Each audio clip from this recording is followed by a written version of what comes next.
오늘 시장 흐름 해석해 보도록 하겠습니다. MT 김종효 애널리스트 나와 있습니다. 어서 오세요. 네, 안녕하십니까? 네, 코스피는 보합, 코스닥 지수는 다소 큰 폭으로 밀려난 채 마감이 됐습니다. 이런 움직임이 앞으로도 이어진다? 이렇게 봐도 되는 겁니까?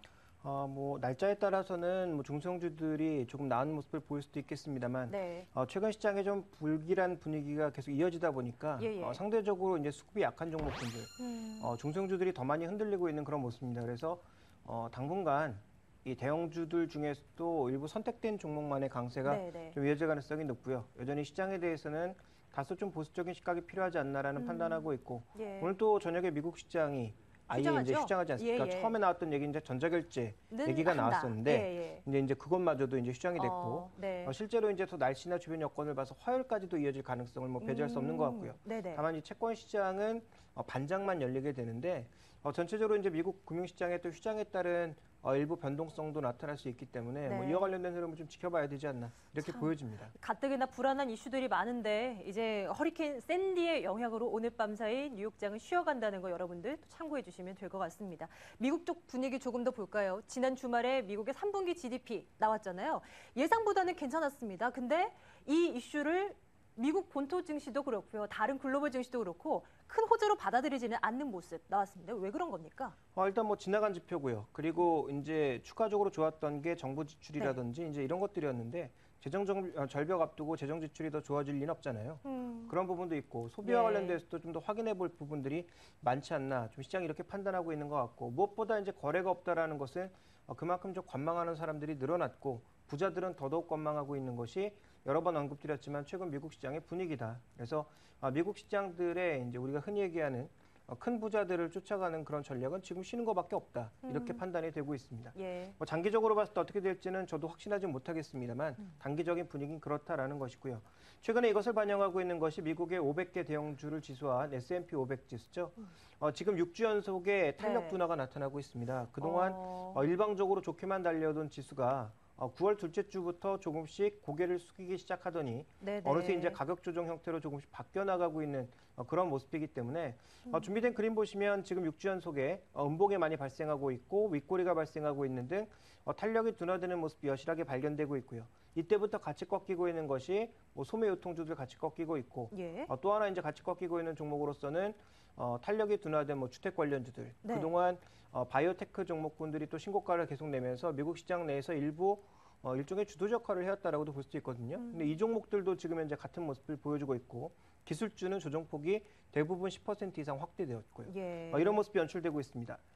그런데 이제 경기를 살펴볼 수 있는 원자재 가격도 보면 최근에 이제 달러 지수가 상대적으로 강하지 않은 모습임에도 불구하고 달러가 강하면서 약세를 보이면 달러 강세 때문이 아닌가 이렇게 볼 수 있는데 달러도 최근에 그렇게 양호한 모습이 아니거든요. 그렇다고 해서 유로가 또 약해진 모습도 아닌데 지금 CRB 지수 같은 경우에도 6주 연속의 급락세가 나타나고 있습니다. 경기가 정말 좋은 시기에 이런 현상이 나타날 수 있는 것인지는 좀 더 확인이 필요하지 않나라는 판단이고요. 기술적으로 봤을 때 조정폭은 굉장히 강하게 나타나고 있다는 점에서 전반적인 경기의 시각이 조금 싸늘해졌다라는 것은 여전히 확인해 볼 만한 상황이고 그 다음 살펴볼 것은 ICSC 소매 체인점 지수입니다. 지금 전반적으로 좋았다라고 생각이 됩니다만 또 2012년 전체적인 추이가 작년, 재작년보다는 좋았다라고 판단이 됩니다만 움직임을 보시면 4분기 최대 소비 시즌을 앞두고 오히려 둔화되는 모습을 최근에 나타내고 있습니다. 그다음 살펴보실 것은 모기지 쪽인데요. 여러 번 언급드렸지만 리파이낸싱, 주택 구매 모두 줄어들고 있는 양상이고 최근 늘어난 모기지는 거의 전부가 리파이낸싱이다. 그래서 금리를 낮추기 위한 리파이낸싱만 있을 뿐 본질적으로 지금 주택을 사고자 하는 그런 심리는 좀처럼 나타나지 않고 있고 신용도 낮은 사람에게 대형은행들도 돈을 안 빌려준다라는 것이고요. 이것을 볼 수 있는 것이 상업은행의 세부 항목별 대출 추이인데요. 지금 C&I 대출은 많이 늘고 있지만 소비자 대출, 부동산 대출은 계속 보합입니다. 이 C&I 대출이라는 게 뭐냐면 일종의 이제 신용대출이고 신용대출 내에서도 가장 빠르게 늘어나고 있는 것은 카드 리볼빙과 함께 그리고 이제 주택이 아니죠. 이 학자금 대출입니다. 미국 내에서 최근에 이제 많이 이슈가 되었던 것이 학자금 대출의 급증세를 과연 어떻게 되돌려 줄 거냐 이 부분이거든요. 고용이 빠르게 회복되지 않고 있는 가운데 미국의 대학생들 대부분이 학자금 대출을 이용해서 결국은 학교를 다니고 있다는 점 이 부분은 또 단기적으로 문제가 되지 않을까 이렇게 보여지고 있기 때문에 예, 예. 전체적인 미국 시장의 상황 속에서 4분기 GDP의 성장이 원래는 가장 탄력적으로 강한데 이것이 과연 나타날 수 있겠는가에 대한 확신이 최근에 줄어들지 않았나 이렇게 좀 평가해 볼 수가 있습니다. 우리가 앞서서 살펴본 지표를 보아하니 어느 것 딱 하나 속 시원하게 이것만큼은 좋다라는 지표가 찾기가 어렵죠. 뭔가 불안한 요인들을 조금씩은 내포하는 그런 지표 움직임을 살펴봤는데요. 자, 국내 증시 흐름 확인해 보도록 하겠습니다. 오늘 코스피는 보합 마감입니다. 근데 그 가운데서도 IT, 자동차주 돋보였습니다. 하나씩 좀 챙겨볼까 하는데요. 먼저 IT부터 해볼까요? 삼성전자 130만 원 선 위로 다시 올라섰습니다. 좋았습니다. 그런데 LG그룹주 더 좋았습니다. 뭐 LG, LG전자, LG이노텍은 별로 그렇게 흐름이 좋지 않았지만 LG디스플레이까지 아주 급등하는 흐름이 보여주고 있습니다. LG디스플레이나 LG전자 같은 경우는 김종혜 애널리스트께서 그동안 조금은 부정적인 시각으로 좀 바라봐 주셨는데 기관 투자자들의 매수가 이 종목들을 이끌고 있지 않습니까? 그럼 한 번에 바뀔 것 같지는 않은데요. 어떻게 보십니까? 제가 보기엔 이런 쏠림 현상이 곧 끝날 걸로 예상이 되고 있고요. LG전자와 LG디스플레이에 대한 시각은 바뀌지 않습니다. 여러 번 언급드렸습니다만 LG전자가 스마트폰을 4분기에 굉장히 많이 팔 것이다라는 생각도 안 하고 있고 많이 팔아봐야 이익이 그렇게 크게 될 것 같지도 않습니다. 왜냐하면 지금 애플 아이폰 5나 아니면 삼성전자 갤럭시 S3, 갤럭시 노트 2와 대결하기 위해서는 LG전자의 방법은 두 가지밖에 없죠. 굉장히 강력한 마케팅을 미국에 쏟아붓던지 네네. 아니면 결국은 이익을 낮춰서 팔 수밖에 없는 그런 분위기. 그래서 뭐 CJN이 아니라 이제 미국의 IT 블로그 사이트 아주 유명한 그런 블로그 사이트들을 살펴보게 되면 네. LG 옵티머스 폰에 대한 평가는 아주 좋은 폰이다. 그렇지만 삼성전자, 애플 아이폰 5와 동일한 가격이라면 물음표. 이게 이제 기본적인 기조거든요. 네, 그래서 네. 제가 보기엔 이게 바뀔 것 같지 않고요. 근데 기관들은 왜 사고 있는 거예요, 그럼? 일종의 모멘텀 플레이라고 봐야 되겠죠. 그래서 준비된 그림을 보시면 LG 디스플레이를 살 수밖에 없는 분위기는 네. 두 가지로 요약해 볼 수 있겠는데 네. 일단 첫 번째는 향후 전망입니다. 2012년에는 이익이 그렇게 커질 것 같지 않지만 2013년에 급증할 것이다. 과거 호황기만큼 급증할 것이다라는 헛된 기대를 좀 가지고 있는 것 같고 그것이 이제 일부 보고서로 풀리면서 글쎄요. 이 증권 쪽에서 아니면 투신운용 쪽에서도 이 보고서를 정말 믿고 있는지는 제가 잘 모르겠습니다만 어쨌든 네. 최근에 분위기는 이쪽으로 몰고 가고 있고요. 두 번째로 지금 오히려 더 강한 모습을 보일 수 있었던 것은 PBR 기준으로 여전히 싸다라는 거죠. 최근에 급등에도 불구하고 네네. 지금 현재 PBR 기준으로 봤을 때는 이제 한 뭐 1.2배 정도의 수준. 대부분 종목군은 이제 그 정도 수준이거나 아직도 1배 미만이거나. 네. 그렇기 때문에 이제 싸다라는 겁니다. 그래서 이 종목으로 지금 수익률 게임을 하고 있다라고밖에 저는 생각이 안 되거든요. 그래서 LG 디스플레이만 이제 놓고 얘기를 하자면 가장 중요한 건 패널 가격 아니겠습니까? 물론 이제 지난 지표이긴 합니다만 패널 가격의 움직임을 보시면 지금 대부분의 패널들이 여전히 평활한 가격을 보여주고 있습니다. 대형 네. 패널, 중형 패널 모두 마찬가지의 흐름이라고 볼 수가 있겠고요. 네네. 그렇다면 이 패널 가격이 물론 지난 지표이기 때문에 앞으로 이제 올라간다면 좀 좋은 모습을 보일 수 있겠습니다만 지금 대만의 패널 업체들이라든지 중국의 패널 업체들, 특히 대만의 패널 업체들은 거의 사활을 건 싸움이거든요. 예. 그러니까 여기서 더 밀리면 이제 회사가 망하는 그런 단계입니다. 그리고 이제 일본도 마찬가지고요. 그렇다면 이들 업체들은 LG 디스플레이보다 더 싼 가격에 물량을 대서라도 경쟁력을 높일 가능성이 굉장히 높다라는 거고요. 예, 예. 그렇다면 LCD 업계 쪽에 치킨 게임은 좀처럼 끝나지 않을 거다라는 것이고요. 그리고 향후 이제 스마트폰 시장이 굉장히 커질 것이다라고 좀 오해하시는 분들이 많이 있는데 일단 선진국들 그리고 LTE 시장은 아직 한정적인 시장입니다. 지금 LTE 폰 들고 세계에 한번 나가 보십시오. 쓸 수 있는 국가가 한국처럼 이렇게 다각도로 쓸 수 있는 나라가 몇 개나 되는지. 그렇죠. 네. 그러니까 미국도 대도시를 제외하면 아직도 멀었고요. 네네. 일본 마찬가지고요. 또 이제 주요 아시아 국가들 중에서 뭐 중국 같은 국가는 말할 필요가 없고요. 그렇죠. 그래서 네. 아직까지 이런 준비가 되지 않은 그런 스마트폰의 확장 가능성은 제가 보기에는 과거에 IT 버블을 켰을 때 그 이제 뒷바람을 불러일으켰던 네. 그런 일종의 약간의 좀 버블 분위기가 똑같다라고 판단하고 있습니다. 물론 나중에 시간이 지나면 점차 이제 망도 확산되곤 하겠지만 이 속도 자체가 빠르게 진행되지는 않을 것이다라는 얘기인 거예요. 네, 그렇습니다. 그리고 이제 스마트폰의 이제 보급에 관련돼서도 한번 말씀드린 적이 있는데 네.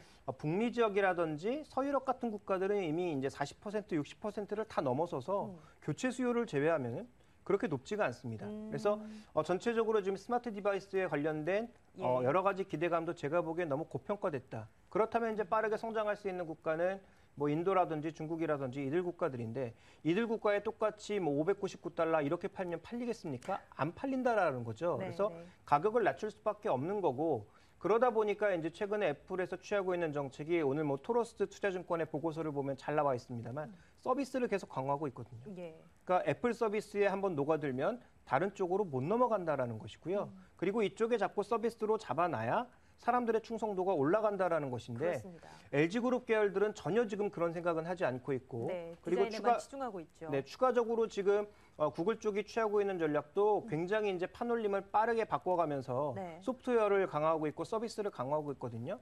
이와 관련돼서 제일 부족한 게 LG그룹입니다. 그래서 저는 LG그룹에 대해서는 이 주가가 올라가면 올라갈수록 네. 이해도 잘 안 되지만 여전히 좀 팔아야 되는 그런 종목이라고 판단하고 있고 다만 이제 며칠 전부터는 매도의 시점을 예. 기관들의 매수가 워낙 강하기 때문에 기관들이 빠져나올 때 같이 빠져나오고 기관보다 더 강하게 팔자라는 그런 관점을 여전히 유지를 하고 있습니다. 네, 우리 가지고 계신 분들 좀 참고가 되시길 바라겠습니다.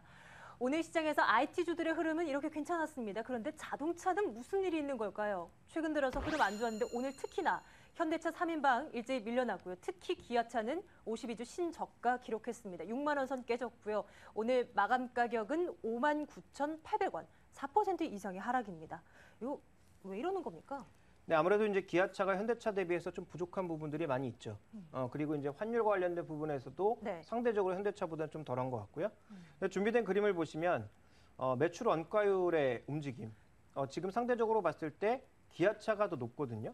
그래서 이 매출 원가 흐름이 높다라는 것은 그만큼 현대차 대비해서 타격을 많이 받았다라는 거죠. 그러니까 파업과 관련된 원가 흐름들이 예. 아무래도 이익률에 더 영향을 기아차가 많이 미쳤다라는 겁니다. 그래서 네네. 동일한 파업을 했다고 하더라도 실제로 이익에 미치는 영향은 기아차가 훨씬 컸다. 이렇게 볼 수가 있겠고요.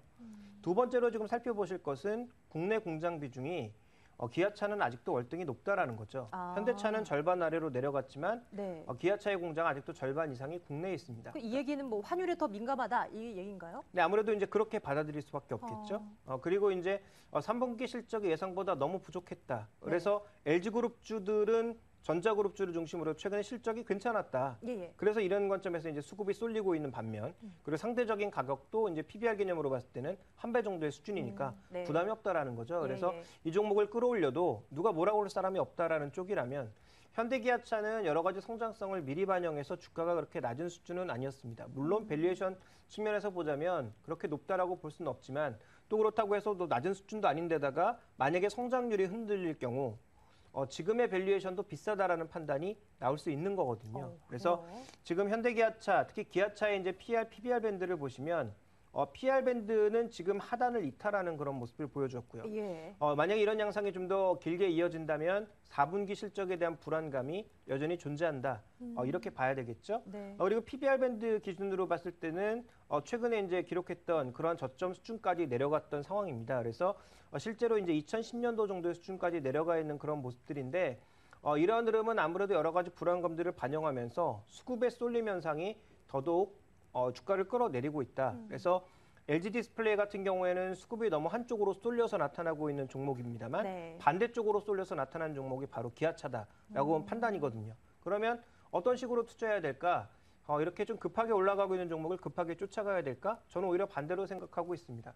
장기적인 시각으로 접근하신다면 LG 디스플레이, 기아차 둘 다 모두 좋은 종목입니다만 네. 단기적인 투자 관점에 있어서는 오히려 기아차 같은 종목군들의 좀 더 메리트를 두시는 게 좋지 않을까. 물론 1, 2일 정도의 초단기적인 측면 아니면 이번 주만 바라보는 그런 짧은 호흡에서는 LG 디스플레이가 더 강할 수도 있겠습니다만 예.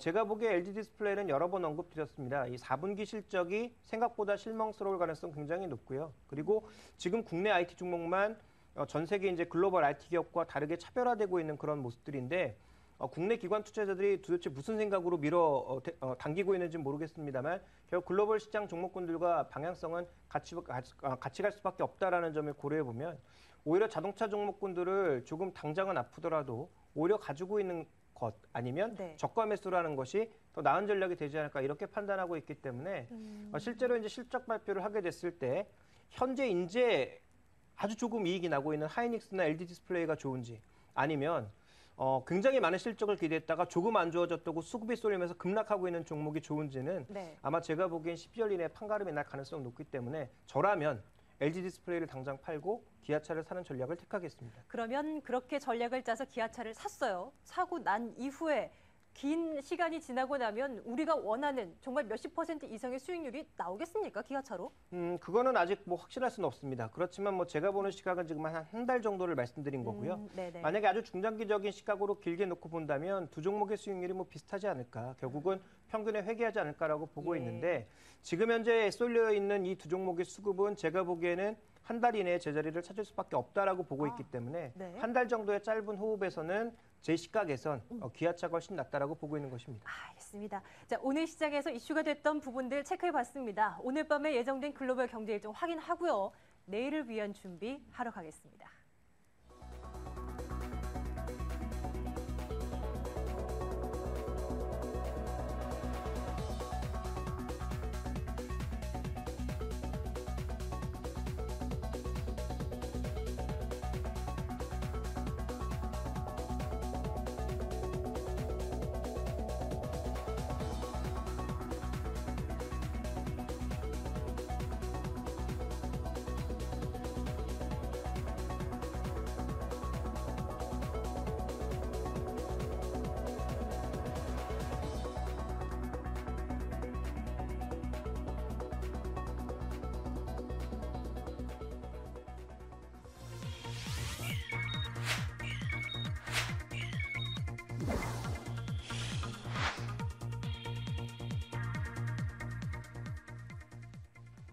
안녕하세요. 천지윤입니다. 이번 주에는 실적 외에도 주목할 만한 지표가 많습니다. 일단 금요일에 발표되는 고용지표에 큰 관심 쏠리고 있지만 주택지표와 제조업 지표, 소비 관련 지표들도 쏟아지는데요. 또 미국 동부 지역을 강타할 것으로 보이는 허리케인 샌디가 어떤 영향을 줄지 불확실성으로 남아 있습니다. 유가가 일시적인 오름세를 보일 것으로 전망이 되고 있습니다. 자, 그렇다면 이번 주 미국 경제지표 일정부터 살펴보도록 하겠습니다. 자, 오늘 밤에 개인소득을 시작으로 화요일에는 소비자 기대지수 S&P 케이스실러 지수가 발표되고요. 수요일에는 MBA 주택융자 신청 지수가 발표됩니다. 그리고 목요일에는 신규 실업수당 청구 건수를 시작으로 ISM 제조업지수 자동차 판매가 발표되고요. 금요일에 발표되는 비농업 부문 고용자 수와 실업률에 큰 관심 쏠리고 있습니다. 모두 증가세를 나타낼 것으로 보입니다. 자, 중국과 유로존에서도 발표되는 지표가 있는데요. 수요일 유로존 9월 실업률을 비롯해서 목요일에는 중국에서 HSBC 제조 PMI가 그리고 금요일에는 유로존에서도 제조 PMI를 내놓게 됩니다. 특히 지난달에 발표된 8월 유로존 실업률은 사상 최고치를 기록한 바 있기 때문에 9월의 수치에 관심이 쏠리고 있고요. 목요일 발표되는 중국의 HSBC 제조 PMI는 지난달에 기대보다 상승하면서 49.1을 기록해 중국 경기 반등에 대한 기대가 커지고 있는 상황입니다. 자, 이번에는 실적 발표 일정들도 살펴보겠습니다. 미국과 유럽에서 주요 에너지 기업들의 실적을 발표하는데요. 엑선모빌과 쉐브론 그리고 로열 더치쉘이 실적을 내놓게 됩니다. 에너지 업계는 3분기 실적 부진할 것으로 전망이 되고 있고요. 또 그 외에도 제너럴 모터스와 포드, 비자, 마스터카드, AIG 등이 분기 실적을 공개합니다. 자, 국내 기업들도 살펴보겠습니다. 오늘 메리츠 화재를 시작으로 내일은 삼성 SDI와 제일모직, 10월의 마지막 날에는 SOL과 신한지주, 에라이즈 손해보험이 발표하고 11월 1일에는 우리금융이, 11월 2일 금요일에는 기업은행이 각각 실적을 발표할 예정입니다. 자, 이 가운데 내일 실적을 내놓게 되는 삼성 SDI의 실적 예상치 살펴보도록 하겠습니다. 지난주 삼성전자와 LG전자, SK하이닉스와 LG 디스플레이 등에 이어서 주요 IT주들이 실적 발표를 내놨는데요. 삼성 SDI가 마지막으로 성적을 내놓게 됩니다. 자, 증권가에서는 매출액을 1조 5천억 원 정도로 예상을 하고 있습니다. 영업이익을 살펴보면 900억 원 정도로 예상이 되고 있는데요. 올 3분기 무난한 실적을 달성할 것으로 예상이 되고 있습니다. 지금까지 세계는 그리고 우리는이었습니다.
오늘은 한 주가 시작되는 월요일이었습니다. 그리고 10월 그리고 11월이 함께 있는 그런 한 주이기도 합니다. 미리 주간 좀 내다보고요.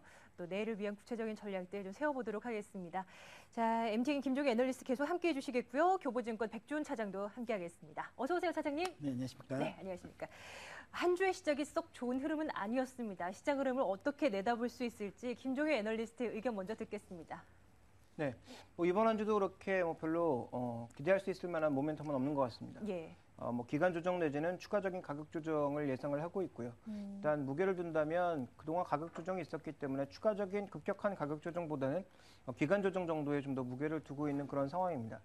이번 주에 발표될 미국 지표를 살펴보시면 그나마 기대할 수 있는 것은 ISM 제조업 지수 하나 정도가 아닌가라고 보여지고 있고요. 네. 나머지 지표들은 모두 예상치 정도를 넘어서지 못할 것으로 그렇게 보입니다. 그렇다면 경제 지표별 랠리는 그렇게 쉽지 않다라는 판단을 하고 있고요.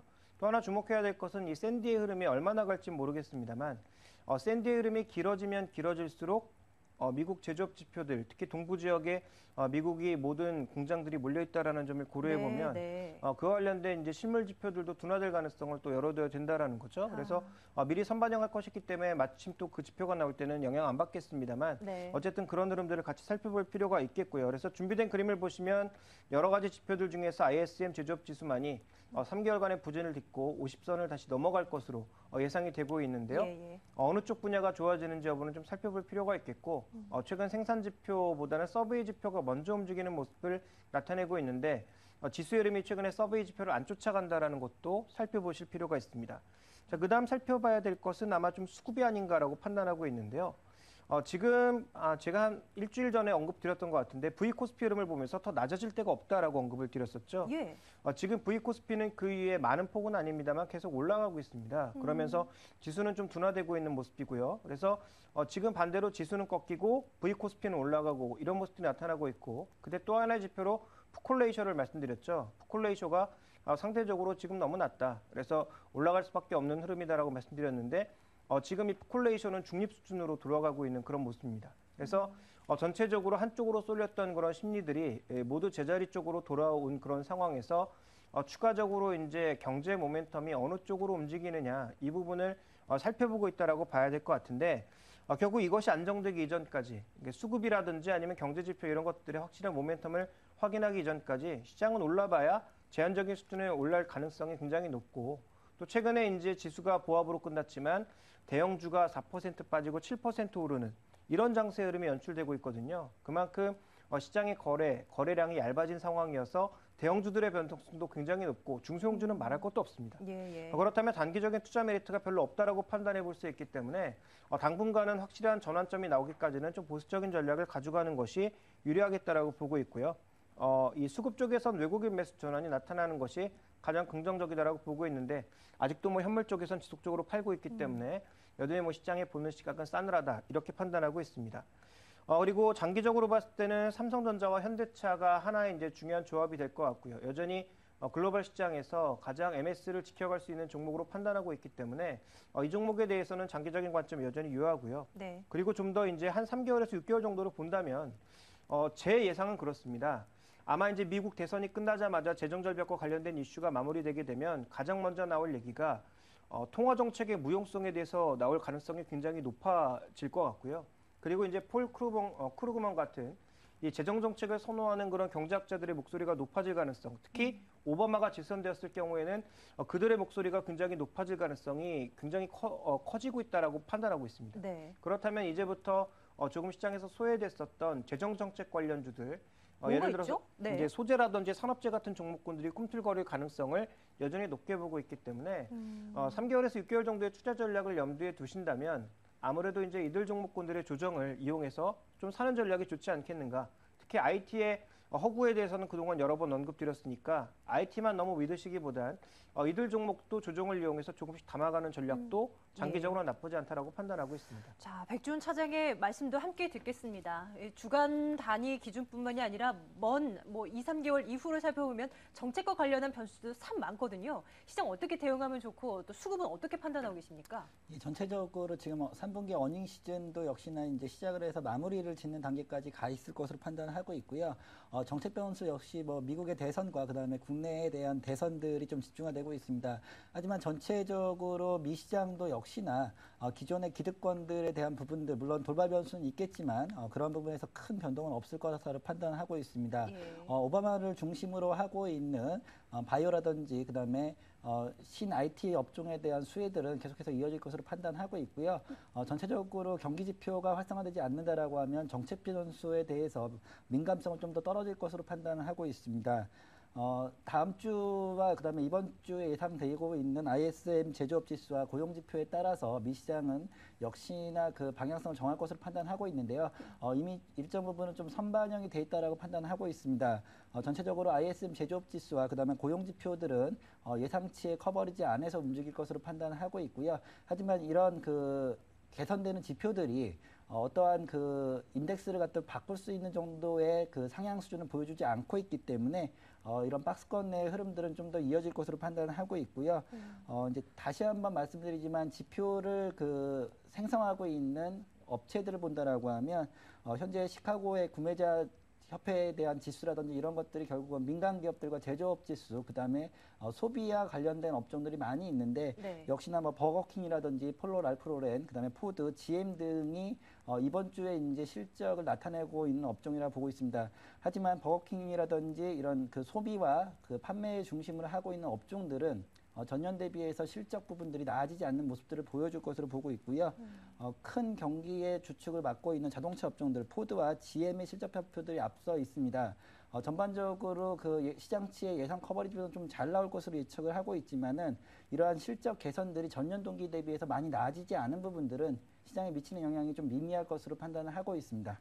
예, 그러면 뭐 이번 주는 물론이고 당분간은 시장을 크게 요동시킬 만한 뭐 변수는 그리 많지는 않다. 예, 이렇게 오히려 생각하면 되는 모멘텀이 겁니까? 부재한 상황에서 네. 시장의 에너지가 좀 더 악화될 가능성 쪽으로 가능성을 좀 보고 있습니다. 외국인 투자자들의 팔자는 조금 더 이어질 가능성도 열어두시는 거고요. 예, 그렇습니다. 충분히 현재 그 향후에 대한 실적이라든지 경기 지표에 대한 예상을 할 수가 없기 때문에 네. 오히려 소극적인 플레이가 이어질 것으로 판단하고 있습니다. 참 이러니까요. 투자하는 데 있어서 뭔가 아이디어가 필요하다라는 얘기입니다. 김종희 애널리스트께 투자 아이디어 하나 또 끄집어 내보도록 하겠습니다. 오늘은 어떤 아이디어 가지고 오셨습니까? 네, 이제 이미 뭐 시장에 굉장히 많이 알려진 그런 내용입니다. 네. 그런데 이제 최근에 이제 시장 분위기 이렇다 보니까 별로 화두가 되지 않고 있고요. 또 정치 쪽으로 여러 가지 관심들이 쏠리다 쏠려있죠. 보니까 네. 아무래도 더 얘기가 안 되고 있는 것 같은데 정치와도 연관이 있는 얘기입니다. 바로 이제 빅데이터와 관련돼서 말씀드리려고 하는데요. 빅데이터. 네. 네, 먼저 이제 빅데이터라고 하는 게 뭐냐면 지금 인터넷이 생긴 이후에 정보가 생기는 양이 엄청나게 빠르게 증가하고 있다는 거죠. 그래서 태초부터 생긴 정보량 네. 그리고 이 량이 이 1991년도까지인가요? 그때 생긴 양 이만큼이 이제 1년에 생긴다는 거죠. 그러니까 태초부터 그리고 과거와는 다르게 이제 그 뭐 어떤 뭐 정의 부분의 뭐 데이터뿐만이 아니라 사람들의 뭐 습관, 뭐 이 사람의 뭐 그 관심도 이런 것들도 다 저장되지 않습니까? 예, 그렇습니다. 그래서 이제 그걸 이제 비정형 데이터라고 하는데요. 이제 과거에 이제 데이터라고 하면 주로 이제 텍스트를 많이 얘기를 네. 했지만 최근에 뭐 동영상이라든지 방금 그렇습니다. 말씀해 주셨던 SNS와 관련된 이런 내용들도 모두 일종의 데이터거든요. 예. 예를 들어서 이제 이런 거죠. 스마트폰을 사용하다 보니까 GPS를 켜두게 되면 제가 이제 이동하는 경로가 제가 만약에 이제 구글 같은 경우는 허가를 해놨을 때 네. 저장이 되거든요. 그러면 제가 주로 가는 지역들이 다 기록이 되게 되고 제가 가는 지역에서 관련된 쿠폰이 있다면 제가 그 지역에 갔을 때 자연스럽게 제시를 해주는 거죠. 네, 네. 이런 쿠폰이 있는데 쓰겠느냐 뭐 이런 부분들을 제시하는 것이고요. 네. 준비된 그림을 보시면 빅데이터 쪽에서 어느 쪽이 가장 빠르게 늘어날 거냐 어디까지나 전망이고 최근에 IT 이 리서치 쪽의 전망을 믿을 수는 없지만 어쨌든 전망치를 살펴보게 되면 가장 빠르게 늘 것은 뭐 이 네트워킹과 같은 하드웨어 쪽은 별로 안 늡니다. 그런데 소프트웨어와 함께 서비스 쪽이 엄청나게 지금 늘어날 것으로 예상을 야. 하고 있거든요. 예, 예. 그래서 이와 관련된 기업들이 국내에 별로 없다라는 게 가장 큰 아픔이 아닌가 생각이 되지만 어쨌든 앞으로 늘어날 시장은 이 시장이다라고 볼 수가 있겠고요. 그러면 각설하고 어떤 쪽으로 좀 빅데이터를 쓸 거냐 이 부분을 살펴보실 필요가 있겠는데 자 지금 빅데이터 활용 사례 중에 첫 번째는 네. 외신에 나온 내용인데요. 트위터의 분위기가 지금 다우지수의 전망을 가장 잘 맞췄다라는 그런 내용이 나오고 있습니다.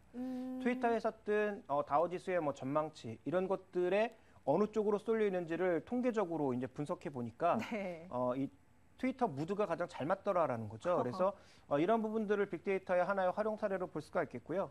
또 하나 이제 활용 사례는 실제로 이제 국내 한 소프트 회사가 활용한 부분인데 지난 서울시장에 선거가 있었을 때 트위터를 비롯한 SNS에 올라오는 이들과 관련된 글, 분위기 이런 것들을 설정을 해서 실제로 이제 선거 결과가 어떻게 나올지를 예측하는 뭐 그런 전략들 굉장히 좀 다양하게 쓰일 수 있다라는 거죠. 그런데 아직까지 우리나라 시장에서는 빅데이터에 대해서 그렇게 준비가 되어 있지 않은 양상입니다. 그래서 이 향후 커질 수 있는 빅데이터 시장에 좀 관심 있는 그런 분들이라면 관련된 종목군들을 압축해 나갈 필요가 있을 것 같고요. 관련된 종목군들을 좀 압축해 보자면 아무래도 여러 가지 정보를 모아놓는 포탈이 중심이 되지 않을까 이렇게 판단하고 있거든요. 그래서 이 포탈 쪽에서는 최근에 다음이라든지 NHN 쪽에서 이 빅데이터와 관련된 준비들을 하고 있는 것으로 알고 있고요. 플랫폼 기업들 중에서는 SK텔레콤이나 KT 그리고 스카이라이프 같은 경우에 준비를 하고 있는 것으로 알고 있는데 특히 KT 같은 경우에는 우리나라에서 가장 큰 스토리지를 갖고 있습니다. 왜냐하면 이제 이 빅데이터를 사용하기 위해서는 데이터가 저장되어 있는 스토리지가 굉장히 중요한데 지금 목천 데이터 센터라든지 전국의 이 데이터 센터들을 만들어서 그 데이터들을 저장하는 그런 공간들을 많이 활용해 놓고 있고요.